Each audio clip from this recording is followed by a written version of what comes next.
Hello friends, welcome to my channel healthy me. मैं हूं doctor Malvika Trivedi. आज हम एक बहुत ही इम्पॉर्टेंट टॉपिक पे बात करने वाले हैं जो कि आज की जनरेशन में बहुत कॉमन हो गया है, जिसकी वजह से हमारी यंग जनरेशन बहुत ज़्यादा अफेक्ट हो रही है और उसका रीज़न बहुतों को नहीं पता है कि ऐसा क्यों हो रहा है। वो है कार्डियक अरेस्ट। कार्डियक अरेस्ट यानी दिल की धड़कन का सडनली बंद हो जाना, एकदम से रुक जाना। ये क्यों होता है? आइडियली हमारे हार्ट की एक इलेक्ट्रिकल सिस्टम होती है जो ऑटोमेटिकली अपने रिदम के हिसाब से चलती रहती है। उसमें जब कोई डिस्टरबेंस आती है तब ये कार्डियक अरेस्ट होता है। कभी कभी हार्ट के अपना जो एक रिदम है, क्योंकि हार्ट हमारे कंट्रोल में नहीं है, वो अपने ही हिसाब से ब्लड पंप करता रहता है एंड 24 आवर्स चलता रहता है। जब उसके रिदम में कोई डिस्टरबेंस आती है तब कार्डियक अरेस्ट होने के चांसेस होते हैं, जिसे कार्डियक एरिथमिया भी कहते हैं। इसमें क्या होता है कि ब्रेन में भी ऑक्सीजनेटेड ब्लड पहुंच नहीं पाता है। अगर 3 से 4 मिनट में कार्डियक अरेस्ट को रिवाइव नहीं किया गया तो ब्रेन में परमानेंट डैमेज होने के चांसेस होते हैं। पेशेंट कोमा में चला जाता है। आज आप देखेंगे बहुत सारे सेलिब्रिटीज़, बहुत सारे बड़े लोग, यंग लोग आइडियली जिम जाते हैं, एक्सरसाइज करते हैं, लेकिन उनमें कार्डियक अरेस्ट देखा गया है। तो कार्डियक अरेस्ट का आइडियली रीज़न तो ये है कि सेडेंट्री लाइफस्टाइल होना, हाइपरटेंशन होना, डायबिटीज़ होना, अल्कोहल इंटेक करना बहुत ज़्यादा मात्रा में, या टबैको का सेवन करना। अगर आप सेडेंट्री लाइफस्टाइल में जी रहे हैं, आपने इमीडिएट जिम जॉइंट किया है न्यू, और आप एकदम से अगर हेवी एक्सरसाइज करने लगेंगे जिसकी आपके शरीर को हैबिट नहीं है, तो भी कार्डियक अरेस्ट होने के चांसेस होते हैं। ये बहुत दुख की बात है कि अब यंग जनरेशन बहुत ज़्यादा अफेक्ट हो रही है। हार्ट एसोसिएशंस में बताया गया है कि 30 से 45 के एज के लोगों में कार्डियक अरेस्ट की मात्रा बहुत ज़्यादा बढ़ गई है। आए दिन हम न्यूज़ में देखते हैं कि किसी को कार्डियक अरेस्ट हो गया है, उसकी एज 41 था। डॉक्टर्स अफेक्ट हो रहे हैं क्योंकि उनके ऊपर स्ट्रेस लेवल बहुत ज़्यादा हो गया है।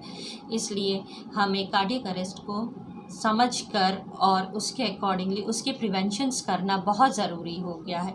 पहले हार्ट ट्रबल एक सर्टन एज के ऊपर होता था, जो कि बुज़ुर्गों में होता था, क्योंकि ग्रेजुअली ये समझा जाता था कि उम्र के हिसाब से हमारे ऑर्गन्स कमज़ोर हो गए हैं, इसलिए किसी को थोड़ा बहुत हार्ट प्रॉब्लम स्टार्ट होता है, ईसीजी चेंजेस मिलते हैं।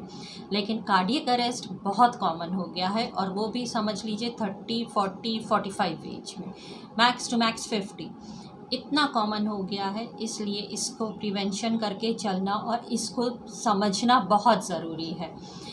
कार्डियक अरेस्ट से बचने का सबसे बड़ा ये है कि आप सीपीआर करें, कार्डियक पल्मोनरी रिसक्सिटेशन। जैसे ही आपको कोई सिम्टम्स, कभी कभी कार्डियक अरेस्ट सिम्टम्स भी प्रोवाइड करता है, जैसे शॉर्टनेस ऑफ ब्रेथ यानी सांस लेने में दिक्कत होना, पूरी सांस नहीं ले पा रहे हैं, ब्रीथ नहीं हो पा रही है, चक्कर आना विदाउट रीज़न, खड़े खड़े स्वेटिंग होने लगना, चेस्ट में पेन होना विदाउट रीज़न, बहुत ज़्यादा एंग्जाइटी होना।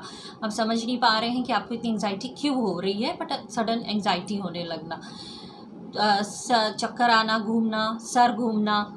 और इसमें क्या होता है, कार्डियक अरेस्ट में सडन हार्ट की मूवमेंट्स बंद हो जाती है और पेशेंट वहीं पर गिर जाता है, तो उसे इमीडिएट सीपीआर देना बहुत ज़रूरी है।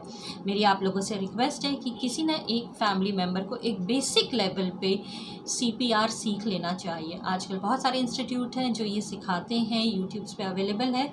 बेसिक चीज़ें सीख लीजिए कि आप इमीडिएट उनको सीपीआर कैसे देंगे। कार्डियो पल्मोनरी रिसक्सिटेशन उसका एक टेक्निक है। आइडियली अगर उतना बेसिक टेक्निक भी अगर आप सीख सकें तो बहुत अच्छा रहेगा। पहले सीपीआर दिया जाता है, फिर इमीडिएट सीपीआर कंटिन्यू करते हुए उन्हें एम्बुलेंस के हेल्प से हॉस्पिटल में एडमिट किया जाता है, इमरजेंसी डिपार्टमेंट में। जब वहाँ पे एडमिट करते हैं तब उन्हें डिफिब्रिलेशन दिया जाता है। वो आइडियली आपने देखा होगा, जो कि इलेक्ट्रिक शॉक दिया जाता है चेस्ट के ऊपर। वो क्यों दिया जाता है? जिसमें हार्ट का जो इम्बैलेंस हो गया है, मूवमेंट जो इलेक्ट्रिकल इम्बैलेंस हो गया है, उसे नॉर्मलाइज करने के लिए और पेशेंट को रिवाइव करने के लिए। इसका बहुत इमीडिएट हमको सीपीआर देना है, बहुत इमीडिएट सडन एक्शन लेने की इसमें ज़रूरत होती है। आप वेट नहीं कर सकते, इसीलिए सीपीआर सीखना हर किसी के लिए ज़रूरी है। इसमें एनुअली प्रिवेंशन करने के लिए ब्लड टेस्ट कराते रहिए।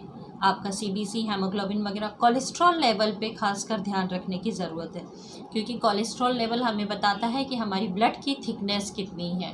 तो उससे हमें पता चलता है कि हमारे हार्ट में ब्लड की सप्लाई कितने अच्छे तरीके से हो रही है। अगर कांस्टेंट कोलेस्ट्रॉल हाई है तो वो पर्सन फिर हाई रिस्क में आ जाते हैं कार्डियक अरेस्ट के। कार्डियक अरेस्ट और हार्ट अटैक बहुत डिफरेंट चीज़ है। हार्ट अटैक में माइल्ड सिम्टम्स पहले से दिखते हैं, लेकिन कार्डियक अरेस्ट में सडन हार्ट का बंद हो जाता है। हार्ट अगर सडन बंद हो गया तो बॉडी में ब्लड सप्लाई बंद हो जाती है, ब्रीदिंग बंद हो जाती है और ब्रेन में ब्लड पहुंचना बंद हो जाता है। अगर 3 से 4 मिनट के अंदर रिवाइव नहीं किया तो कंप्लीट ब्रेन डैमेज होने के चांसेस देखे गए हैं।